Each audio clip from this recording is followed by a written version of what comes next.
Olá, sejam muito bem-vindos. Quem está nessa reta final pro ENAC sabe de uma coisa: jurisprudência não é só um detalhe, é o coração da prova. E é por isso que a gente vai mergulhar fundo hoje nas decisões mais quentes, aquelas que vão fazer toda a diferença. Vamos analisar o material da semana 2 do ENAC Turbo.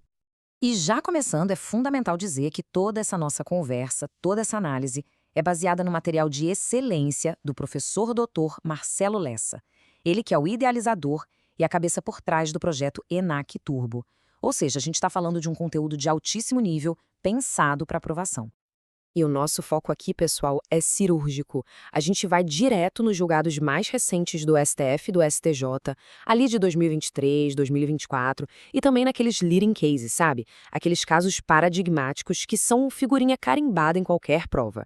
É exatamente o tipo de jurisprudência que a FGV adora para separar quem realmente se preparou de verdade.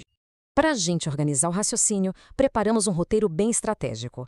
Primeiro, vamos ver as decisões que realmente podem definir a aprovação.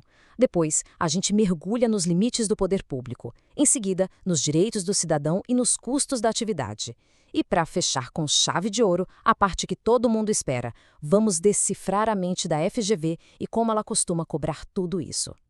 Olha, o universo da jurisprudência é gigantesco. É um verdadeiro oceano de informações e é muito fácil se perder. O que o professor Lessa faz de forma brilhante nesse caderno e o que a gente vai fazer aqui é aplicar um filtro de alta precisão para separar o que é só ruído daquela informação que realmente importa, que tem altíssimo potencial de cair na prova. E a gente começa pelo topo da pirâmide, falando do poder do Estado e dos seus limites. Esse primeiro bloco é fundamental porque ele conecta o direito constitucional e o administrativo, respondendo perguntas que parecem teóricas, mas que têm um reflexo direto e bem profundo na atividade do dia a dia de um cartório. E já começamos com uma pergunta de ouro, daquelas que valem uma questão inteira.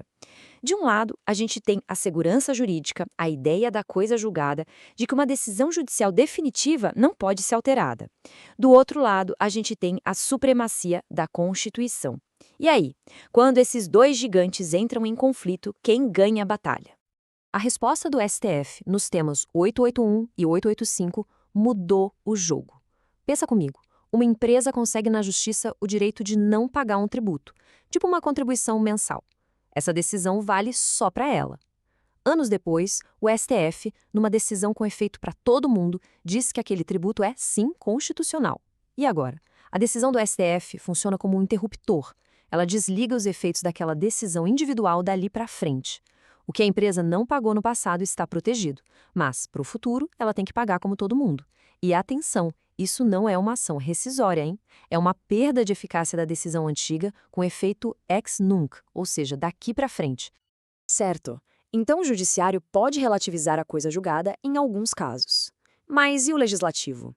Se o STF declara uma lei inconstitucional, o Congresso pode simplesmente ir lá e aprovar uma emenda à Constituição para validar aquela mesmíssima norma? Essa é a clássica tensão entre os poderes, o que a gente chama de efeito backlash. É a reação do legislativo a uma decisão judicial.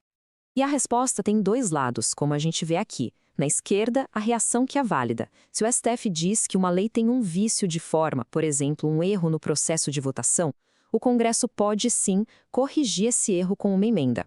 Agora, na direita, a gente vê o limite que não pode ser ultrapassado.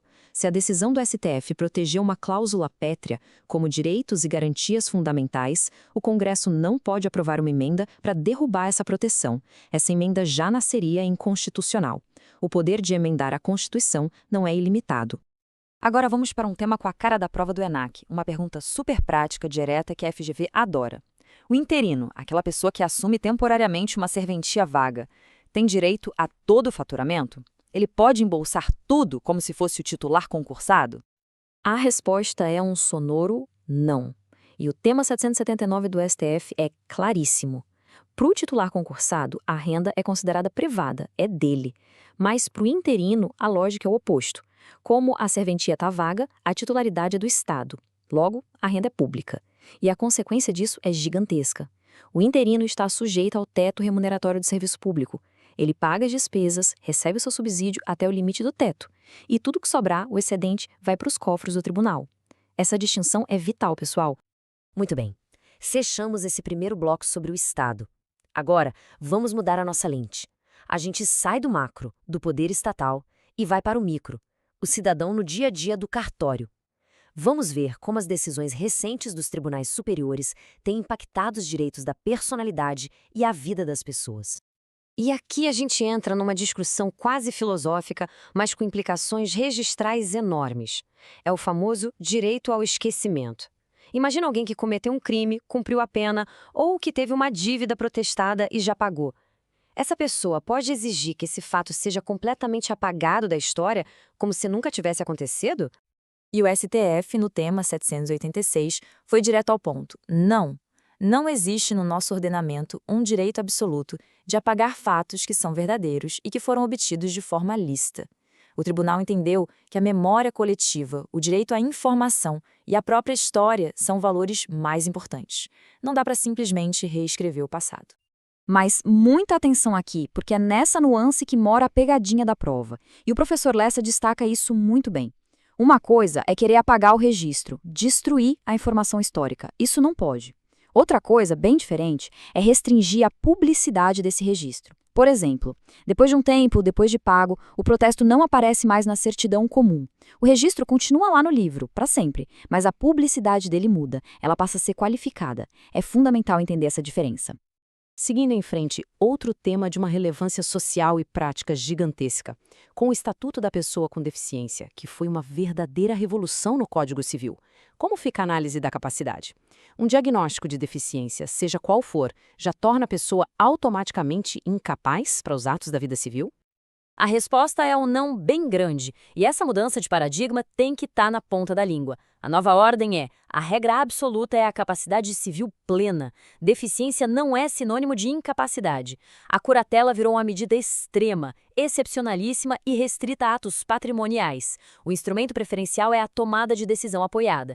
E o mais importante para a prova, o tabelião que exige uma curatela só com base no diagnóstico comete um ato discriminatório. A função dele é avaliar o discernimento da pessoa para aquele ato específico, naquele momento. Certo. Já vimos a relação do Estado com o indivíduo e do indivíduo com seus direitos. Agora, vamos falar de dinheiro. Este bloco é sobre o aspecto econômico da atividade, tanto do ponto de vista tributário quanto empresarial. São decisões que mexem diretamente no bolso e na liberdade econômica. Esse slide mostra uma daquelas distinções clássicas que a FGV adora. O fisco pode fazer qualquer coisa para cobrar um tributo? Não. À esquerda, a gente vê o que é proibido, as sanções políticas. O exemplo clássico é apreender mercadorias de uma empresa devedora, como diz a súmula 323 do STF. Isso não pode, porque sufoca a atividade econômica. Agora, à direita, a gente tem o que é válido, o protesto da certidão de dívida ativa. O STF entendeu que o protesto afeta o crédito do devedor, mas não o impede de trabalhar. É uma coerção indireta, e essa é a palavra-chave. Ok, chegamos no ponto alto da nossa conversa. Já vimos a jurisprudência, entendemos as teses, mas a pergunta que não quer calar é: como é que eu transformo esse conhecimento em pontos na prova? Agora é a hora da gente tentar entrar na mente da banca, entender a lógica da FGV para de fato buscar a aprovação.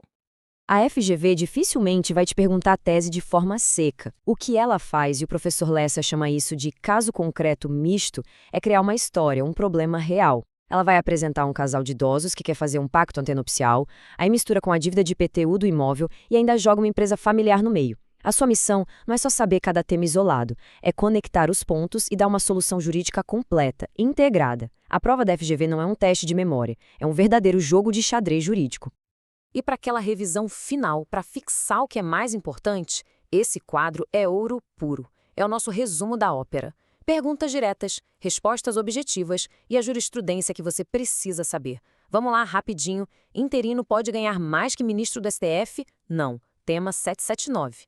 Penhorar bem de família de fiador de aluguel comercial? Sim. Tema 1127. Fisco pode apreender mercadoria? Não, súmula 323. Mas pode protestar a dívida? Sim, ADI 5135. É um mapa mental perfeito para os pontos de maior incidência.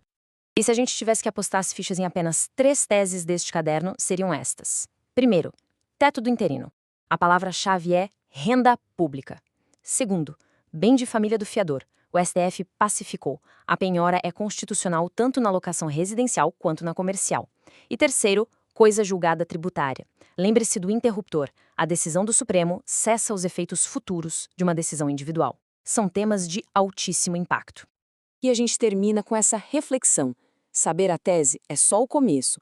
O grande desafio, o que realmente vai diferenciar quem passa, é a habilidade de aplicar esse conhecimento com a precisão que a FGV exige, conectando os pontos e resolvendo o caso concreto.